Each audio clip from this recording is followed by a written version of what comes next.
Hello everybody, chapter 5 is about the integumentary system, which is the skin and accessory structures related to skin. So you can see the skin is the largest body system. It's about 16% of body weight and 1.5 to 2 square meter of the surface area. This shows the importance of the skin.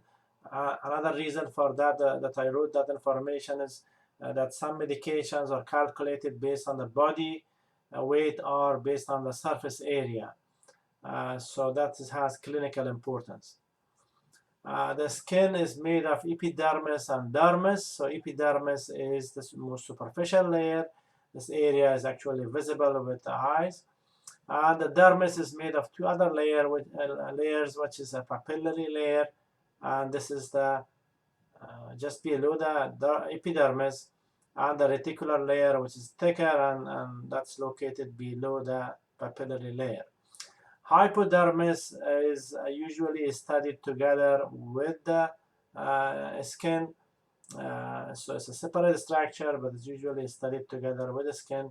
Another name for hypodermis is called subcutaneous layer. This slide summarizes the majority of the information in this lecture. So we can start from here, and this is the superficial most layer. This is the epidermis. This area that you see, and this is visible with the eyes, that is the dead tissue, and that is part of the epidermis. So this area that you see, this is the live cells, but this is actually dead cells. Also, you can see the hair. So this area that you see the hair is called hair shaft, and you can see the pores of the sweat gland. So this is one of the ducts of the sweat glands that opens up in the skin. From here to here, this is the dermis, and the dermis, you can see that it's a very thick layer. It has a lot of different structures. It has blood vessels, so these blood vessels are coming from hypodermis. It goes all the way close to the epidermis, but it does not enter epidermis because epidermis is made of epithelial tissue, and epithelial tissue is avascular. It also contains different types of nerve endings. So this is lamellated corpuscle. Usually these are located around this area. It's shown here in the middle, but usually because that's for deep pressure, so it should be around here or sometimes even in the hypodermis. This is the tactile corpuscle. This is for light touch, and this is free nerve endings are there. And also this is the hair plexus that is sensitive to touch. So these different types of nerve endings are for sense of pain, temperature, touch, and pressure. You can also see part of the hair. So this part that you cannot see it by your eyes, this is the root of the hair. This was the shaft that you can see it. This is the root that you cannot see it, and the root is covered by the hair follicle. Also in the hair follicle, you have sebaceous glands that drains in the hair. So this produces some oily products. And you have a smooth muscle that is important for when it contracts, gives you goosebumps. And there is another type of glands here, that is the sweat glands, that produces sweat, and then it drains here in this duct. There is also lymphatics here, but it's not shown in this image. This area, there's a hypodermis. As you can see, it contains a lot of fat or adipose tissue, and it's very vascular. So these blood vessels give branches to the dermis layer of the skin.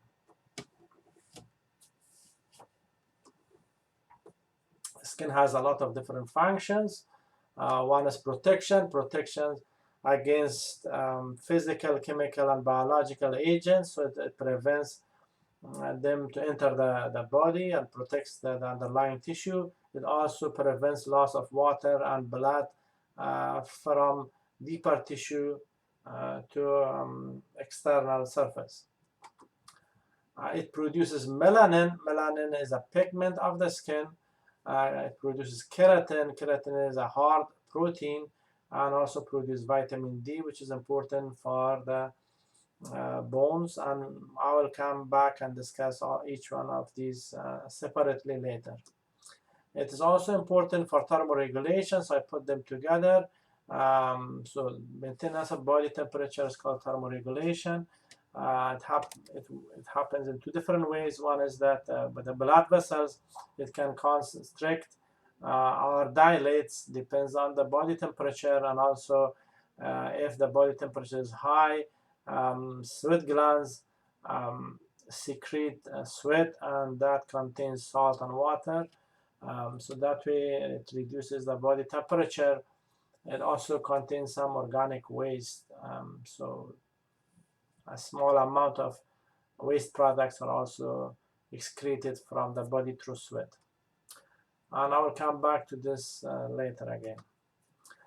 It stores lipids, so when somebody eats something and the energy that is coming from food is not used, so the extra energy that is there is stored as fat, and then when the body needs energy, that can break down and produce ATP for different body tissue.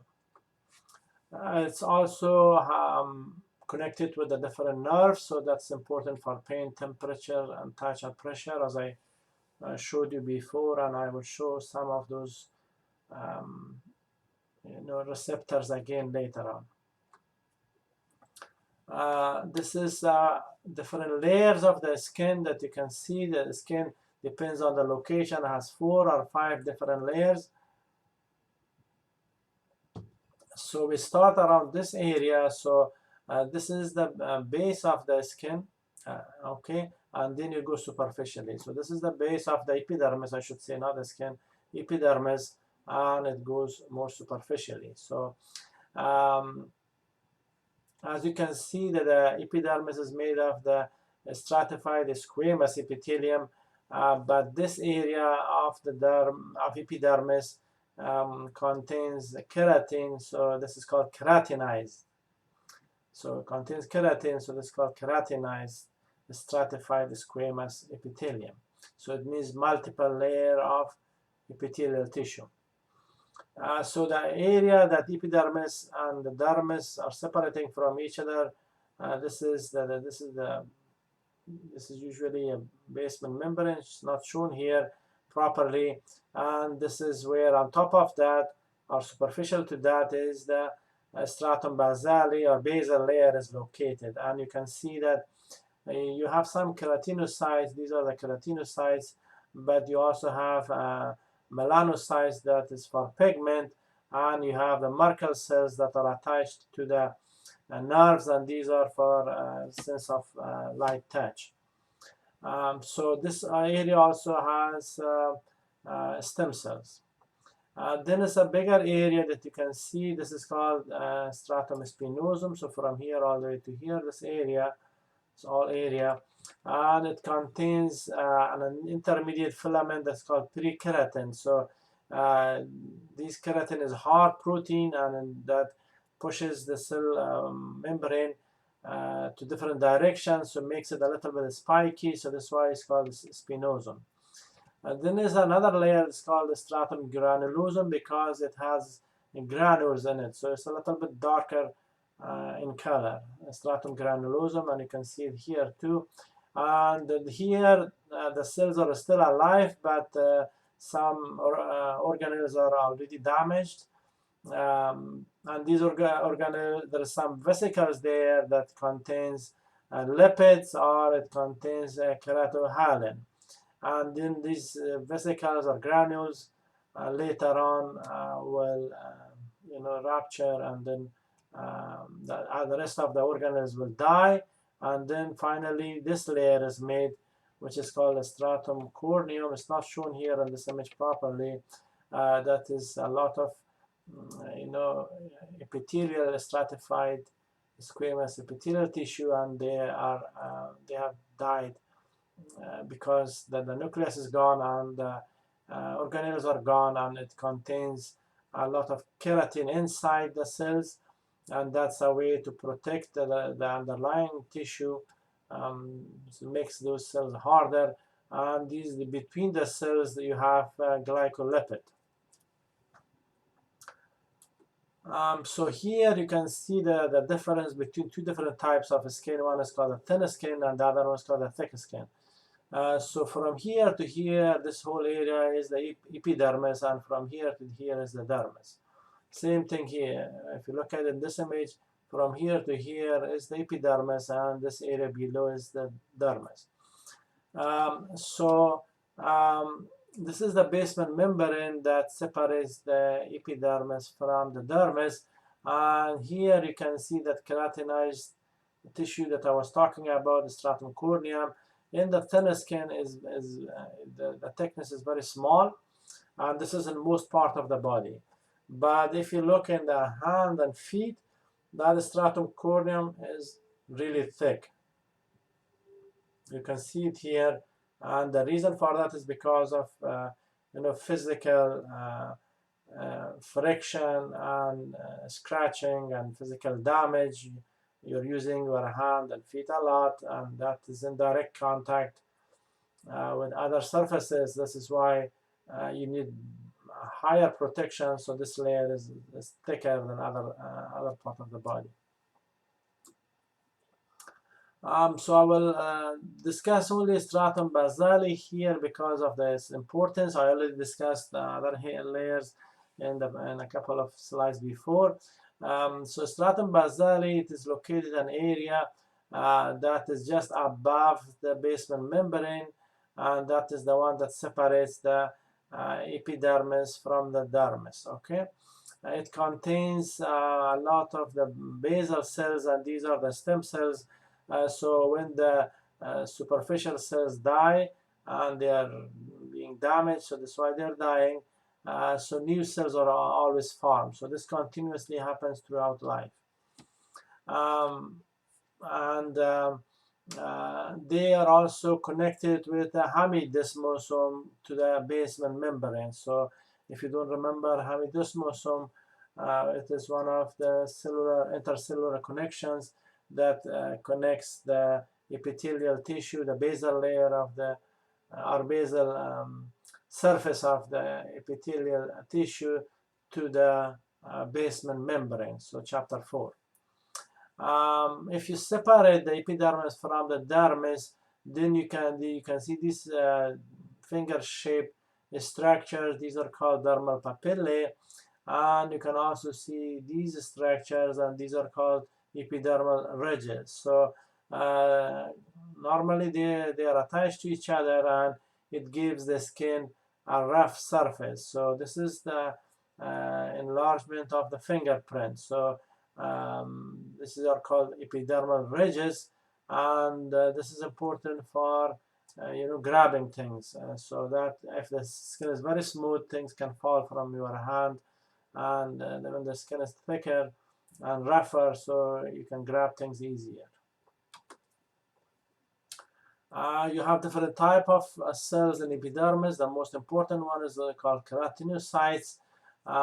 These are epithelial cells, and that contains keratin. Keratin, I told you, is a protein, is a hard protein, and gives protection and hardness to the skin. And this is the most common type of cells in the epidermis, and they are connected with each other by the desmosome. So here is the spot desmosome that are connecting with each other. So this is there when it goes very superficial, that becomes the keratinized, totally keratinized, and the cells die here. But in the deeper layers, the cells are still alive. Then is the melanocytes. So melanocytes are these ones that contains pigments. So you can see these dark color areas. That these are the pigments that gives the color of the skin. Then is the dendritic cells, and the dendritic cells contains small branches. So anytime there is a foreign body or an infection comes in contact with it, so they become activated. They are also called Langerhans cells. They are macrophages, so they go and swallow foreign bodies and infections, and then it gives signals for other immune cells to come. Another one is called the tactile or Merkel cells, and hard to see it in this image. These are sensory cells, and they are located in the basal layer also, and they are connected with a neuron or a nerve cell, and that and when there is any touch in the skin, they become activated. Epidermal growth factor is a peptide. So peptide is a combination of a few amino acids together. It's not a protein, because protein is a lot bigger than a peptide. What they do is that they are stimulating germinative cells, and germinative cells are stem cells. They convert to keratinocytes, and then the keratinocytes will produce keratin.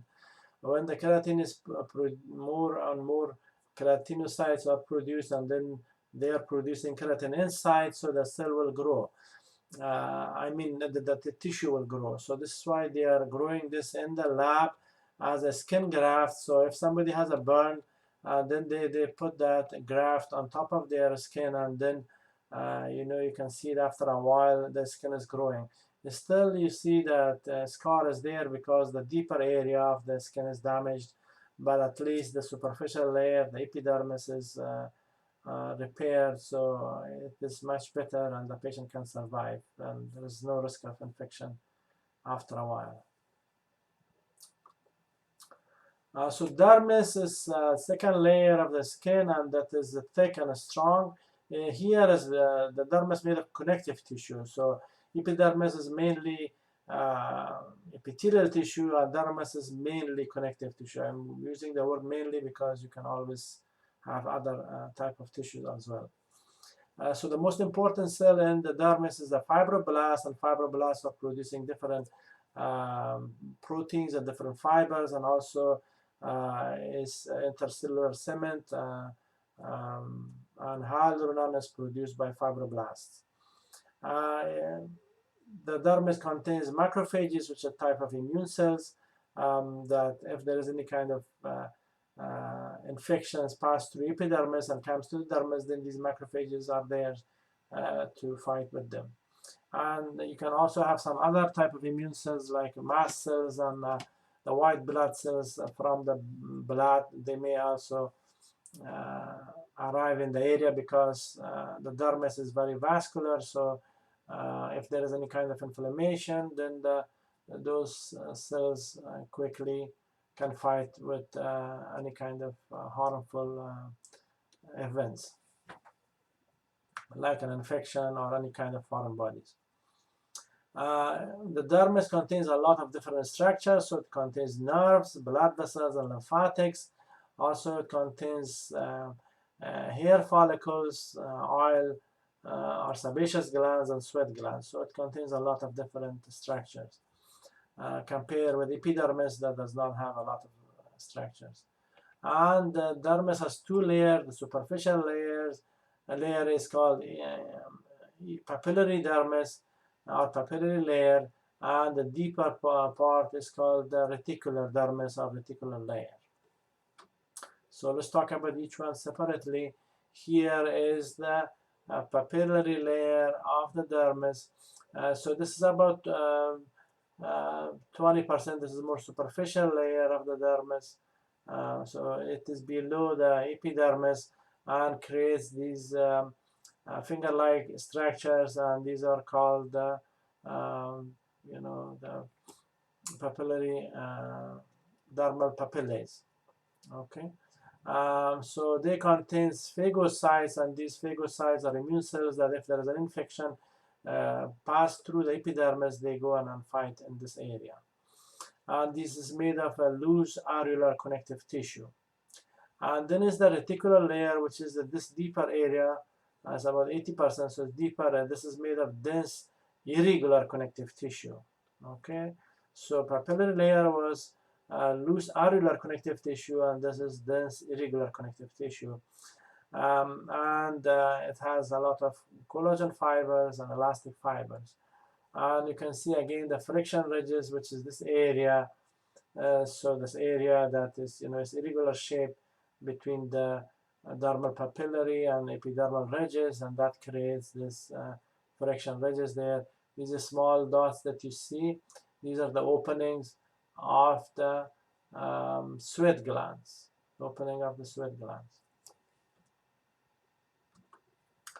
So the dermis has elastic fibers that gives it elasticity and recoil. So if you stretch it, it can be stretchable and it goes back to its normal length. And also it has a lot of collagen fibers, and collagen gives it the flexibility but also gives it the strength. So it resists stretching. And these collagen fibers and different parts of the body, they have a specific direction. They run parallel to each other, but in different parts of the body, the direction is a little bit different.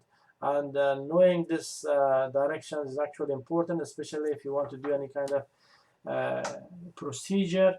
If you want to cut the skin, so you have to cut it parallel to these fibers, because if you cut it opposite to those directions, like perpendicular to that, then these fibers will not heal properly, and that will create a bigger scar. But if you do it parallel to each other, parallel to these fibers, it's easier and faster to heal. This is the blood supply of the skin. As you can see, the major blood supply is coming actually from the hypodermis, okay? And these are called cutaneous plexus, and the branches goes here in the reticular layer of the dermis, and that makes a subpapillary plexus. From there, there's capillary bloods, capillary are formed there, and then these capillaries are providing nutrients through diffusion to the to the epidermis. So these are, you can see that the epidermis does not have its own blood supply. It's getting, nutrients through the capillary loop of the subpapillary plexus. So here is the blood that contains oxygen and nutrients comes there, and this capillary is formed here, and then it goes to the venous system, and then it goes to the bigger veins and drains there. The nerves of the dermis, it has different function. The first one is the controlling the blood flow. This has two important function. One is that depends on the amount of blood. So if the amount of blood or the volume of the blood decrease, the blood pressure also decrease, so the blood vessels in the skin contract, which means that the diameter become smaller, and the blood from the skin shifts to the vital organs like heart, lungs, kidney, and other structures. So that way you feel the skin, that your skin is so cold. That's the reason, because the blood vessels contracted. If the blood volume increase, then these blood vessels dilate, and then the blood shifts back to the skin. So this is one. The second reason is that it's about the thermoregulation. So if there is a change in the body temperature, there is two things will happen. One is in the blood vessel, the other one is in the sweat glands. So in the blood, if the body is cold, and then again the blood vessels constrict, and then the blood shifts back to the vital organs to keep the vital organs warm. But on the other hand, if there is any body temperature increase, there's so much heat or fever is there, then these blood vessels dilate, and then this is one of the ways that the body loses extra heat. The second mechanism to lose extra heat is by activation of sweat glands. So once these glands are activated, they release sweat, and through the water that is coming from sweat, you also lose some heat. So there's two mechanisms for thermoregulation. Another important function of the nerves in the skin is about sensation. So you want to be aware of the external environment. There are actually at least 6 different types of skin receptors are there. It's only 2 of them mentioned here. When we get to the nervous system, I will talk about some other ones also. One is the tactile corpuscle, and this is called the tactile corpuscle or Meissner corpuscle. It's about 1 millimeter in size, and it's in the papillary layer of the skin, so it is just below the epidermis, and that's why it is important for light touch. The other one is called lamellated corpuscle or Pacinian corpuscle. Why? Is because of multiple layers. So these are actually the fibroblasts, and these are the collagen fibers. These lines that you see, these are the collagen fibers, and in between this white area is actually fluid. And they wrapped around this nerve fiber. So this is the end of the nerve fiber. This is located deeper in the reticular layer and sometimes in the hypodermis, and this is for deep pressure and high-grade vibration. Hypodermis or subcutaneous layer, this is a separate layer, so that is located below the dermis of the skin. Is mainly made of the adipose tissue, so it contains a lot of fat, and when the person does not eat or does not use the energy from the nutrients that the person ate, then the extra energy is stored here as a fat. And when the body needs it, then it can be used as a source of energy. It also contains a lot of elastic fiber, so it's very elastic. Another characteristic is contains a lot of the blood vessels. So these blood vessels from here, then it branches, it goes to the dermis. Some medications can be injected in the hypodermis, like insulin, and also for cosmetic procedures.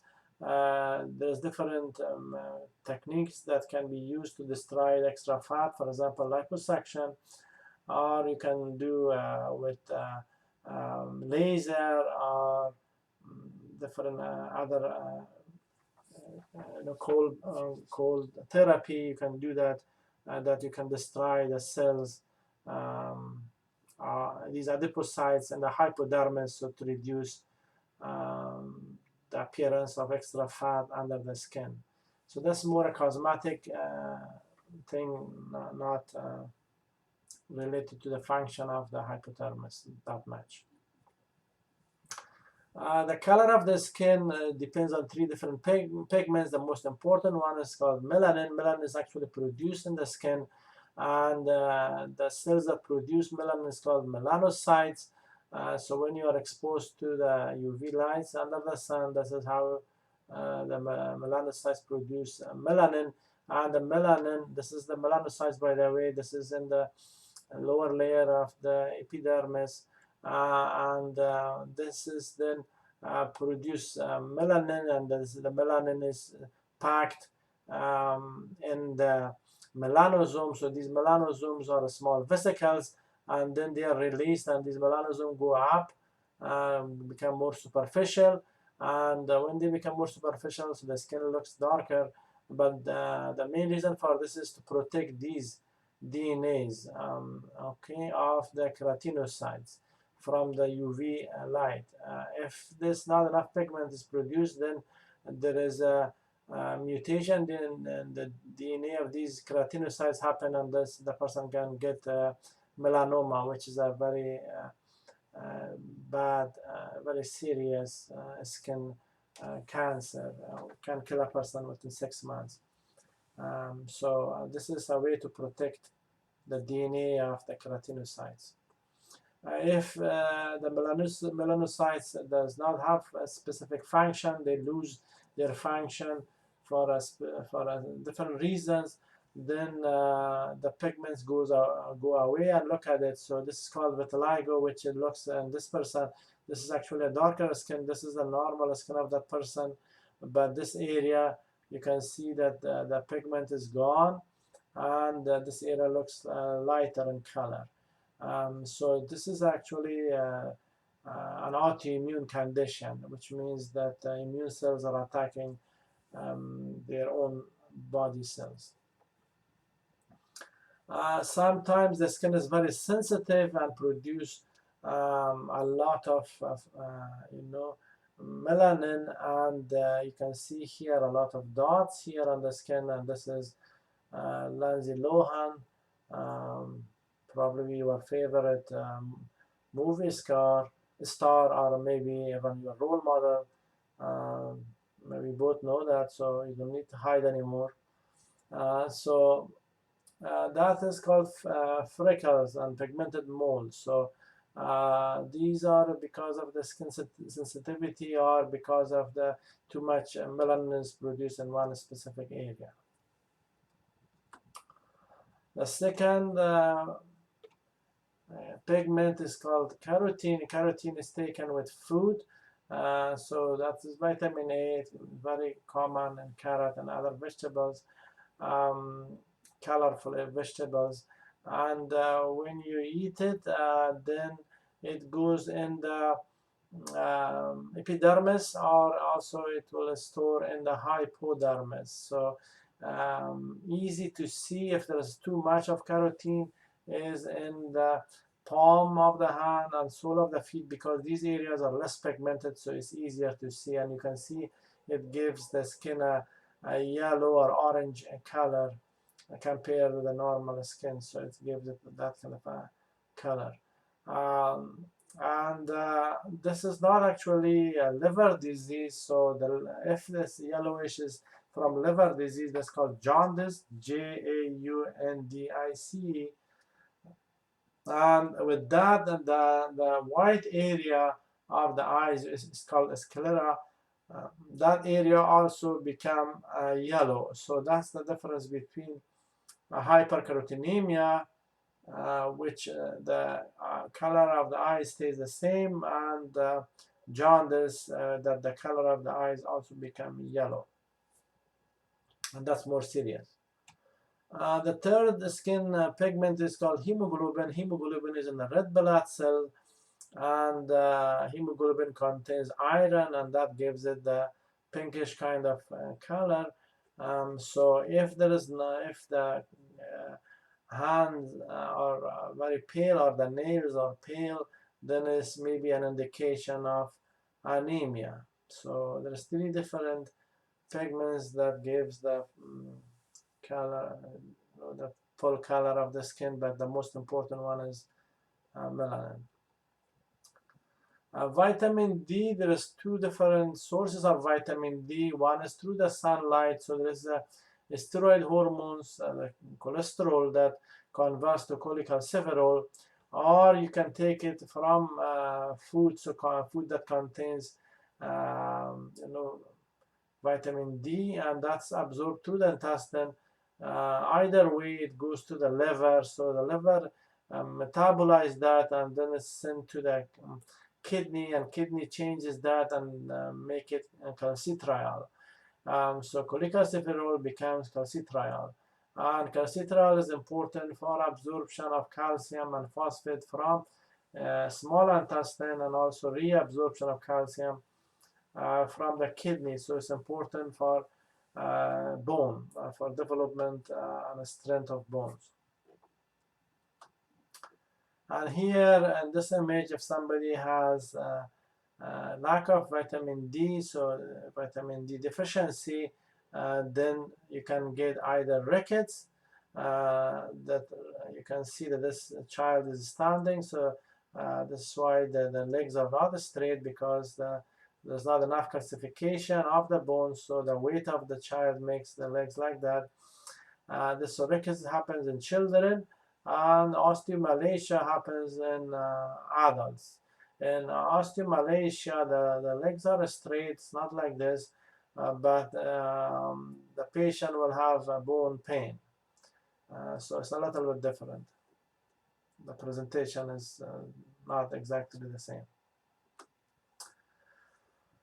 Here is important for a few different reasons. One is for the skull. It protects the skull and insulate the skull. So, and you know, the skull is housing the brain, so it's important for protection of the physical protection of the brain and insulation of the brain, keeping it warmer.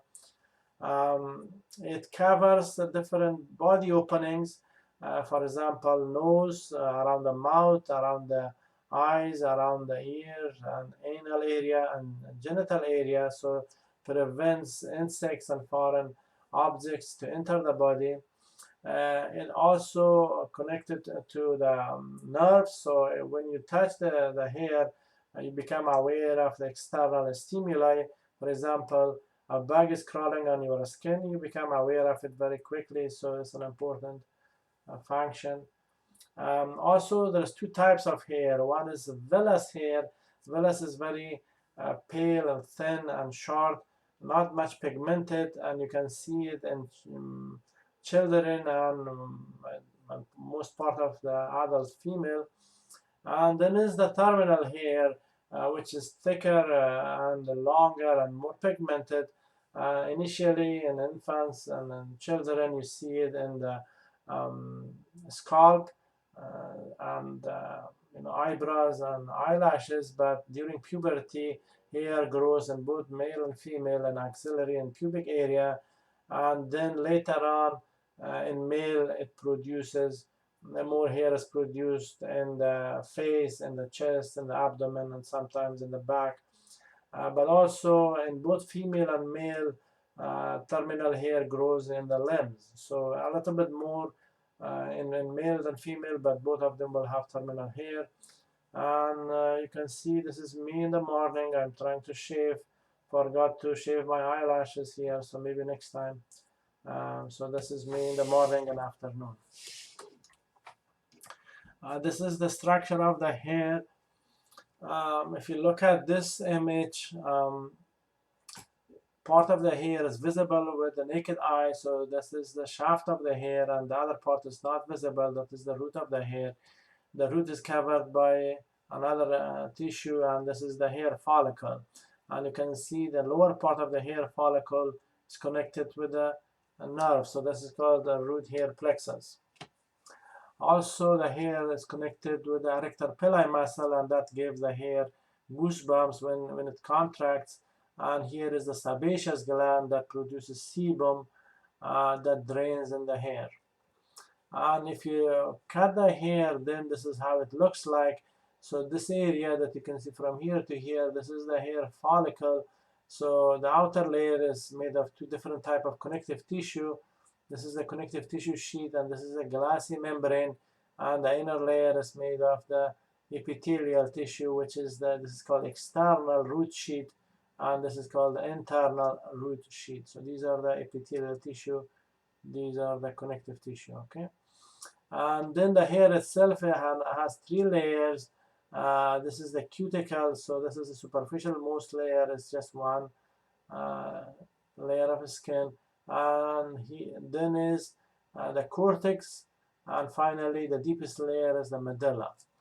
And the lower part, this area is called the hair bulb. This area, this enlargement, called hair bulb, and that contains a couple of important structures. One is called matrix, and the other one is hair papilla.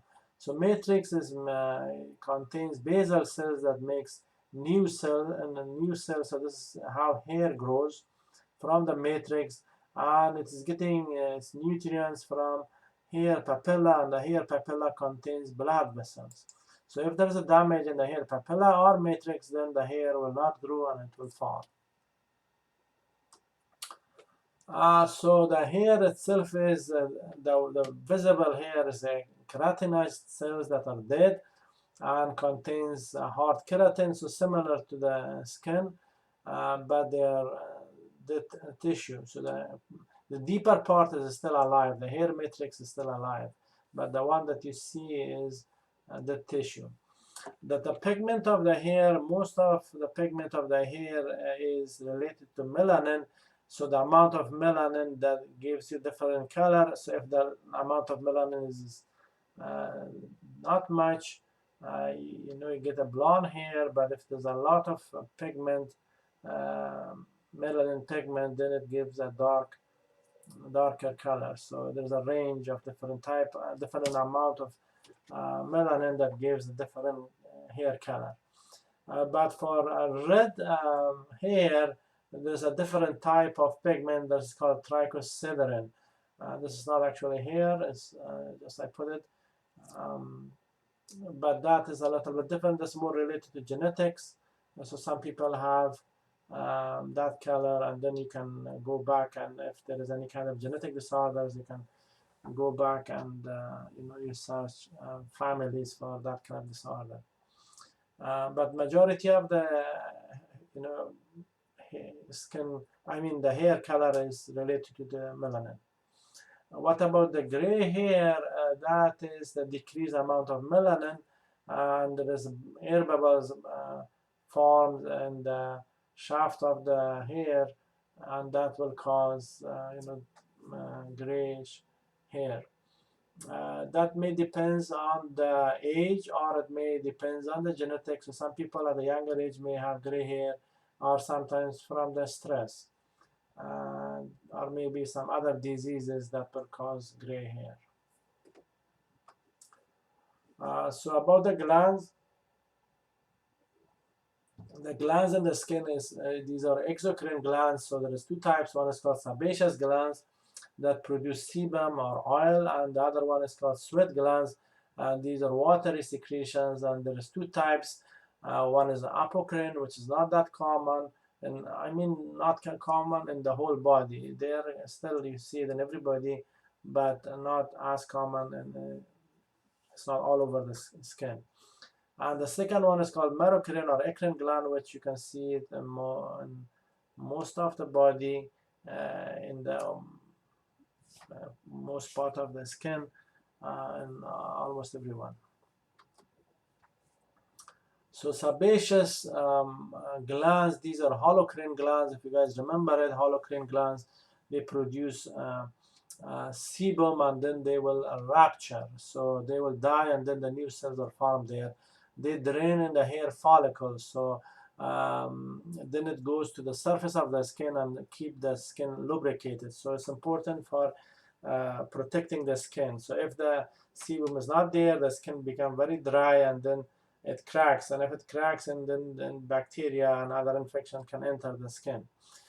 So it's a way of inhibiting bacterial growth. Sometimes they do not drain in the hair follicle, they drain directly on the surface of the skin. And in that case, the name is a little bit different. They're called sebaceous follicles.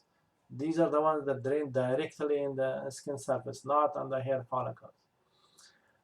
So here in this image that you see, this is the whole hair.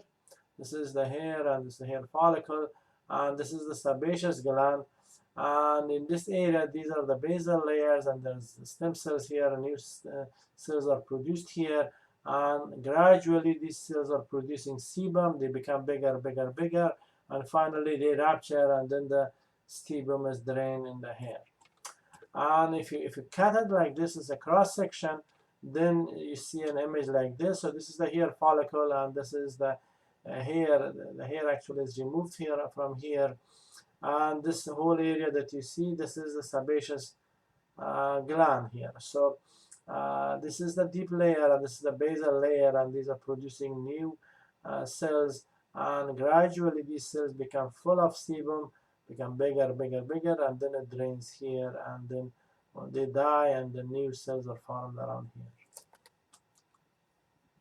Merocrine or sweat glands, these are all over the body, especially in the palm and soles, both male and female, young and old. And this is important for thermoregulation, so it produces sweat, and sweat contains 99% water, less than 1% sodium chloride, so that's why it tastes salty, and also it excretes a little bit of waste products, organic waste products. If there is any chemicals there in the skin, it dilutes that, and also it inhibits growth of infections. So in this image, you can see these are merocrine glands, and if you cut it, you can see an image like this. This is a simple cuboidal epithelium. So this pink area that you see, these are smooth muscles, and this white area that you see, these are called the lumen. So that is the cavity that when the sweat is made, it drains in this area. And then finally there's a duct here, that's a direct duct, and that goes to the surface of the skin. And when the sweat is on the surface of the skin, it looks like that. So these are the pores, but these ones do not have sweat, and these are the pores that sweat came. So this is an enlarged image. Apocrine gland, this is not as common, it's not all over the body. They are in the axillary area and anal and genital areas. In infants and in young children, you do not have this, but during puberty, with the influence of hormones, they become active, and they produce a sticky, cloudy secretions. They have a special smell that is important for sexual attraction, but that's more developed in other animals and humans. The sexual interaction is also involves physical attraction, social attraction, and psychological, and some other issues are there. So it's less important in humans, but in animals like pheromones, it works like pheromones. If it infected with a bacteria, then it gives a bad smell. This is how it looks like. Then it drains in the hair, so similar to sebaceous glands, it drains there. And when you look at it under a microscope, it is made of a simple cuboidal epithelial tissue, and it is surrounded by one layer of the smooth muscle. So the smooth muscle is responsible for contraction of these glands, and this is the lumen. This is where the secretions drain, and from there it goes to the hair. There is also some modified version of the apocrine sweat glands. One is called ceruminous glands. These are located in the ear. So this is the external ear canal. They are located there, and together with the sebaceous glands, they will create a cerumen. Cerumen is the earwax, and it is sticky. And if there's any foreign body or any insects goes to the ear canal, that actually traps it, and it prevents movement of any foreign objects or insects to the middle ear. So it's a way of protecting that. When you clean your ear, you clean it like this. You don't push it inside, because if you push it inside, wax accumulates in this area, and then it will cause a type of deafness. Okay, so it should be cleaned properly. It should not be pushed inside. Mammillary gland is important in female, so it's located in a female breast, and it contains many glands here. And under a hormone is called prolactin, Prolactin.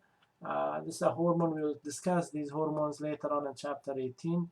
That these milk is produced in these glands during pregnancy, and then there is another hormone called oxytocin, and that is the one that can cause contraction of these glands, and the milk will come, and the baby can drink the milk. There is also estrogen and progesterone important for production of the milk as well. But we will discuss these things later on in chapter 18. Finally, nails. Okay, so these are the hard keratinized epithelial tissue, and they are located in the fingers and toes. They are very hard. It has three different areas. One is the free edge, this area that's not attached to anything, and below that is an area that's called the hyponychium. The bigger part that you see, this from here to here, this is called the body of the nail. So this area, and in the background you see a color, and that color is because of this. So this is called the nail bed, which is capillary. So normally it should be pinkish in color, but if it is yellowish, it means liver disease. If it is bluish, it means heart or lung disease, or if it is pale, it means anemia. So the nail bed is covered by this area. These are called nail folds. So these are the nail folds, these areas. And also this area, this is called lunule. Lunule is actually this area. This is called the nail matrix. Okay, so this is the nail matrix that covers the nail root. So the nail, the body of the nail, once it's under the skin, it changes, and the name changes. They become the root of the nail, and the root is covered by the nail matrix. So some area that you can see is actually this linule that you can see, this nail matrix. So nail matrix contains blood vessels, lymph nodes, and nerves, and this is very important for growth of nail. So similar to the hair that you had the nail matrix, the hair matrix was there. Here you have the nail matrix. So if there is any damage in a nail matrix or the root of nail, then the nail will not grow. And that's it. And if you have any question, please ask me. Thank you.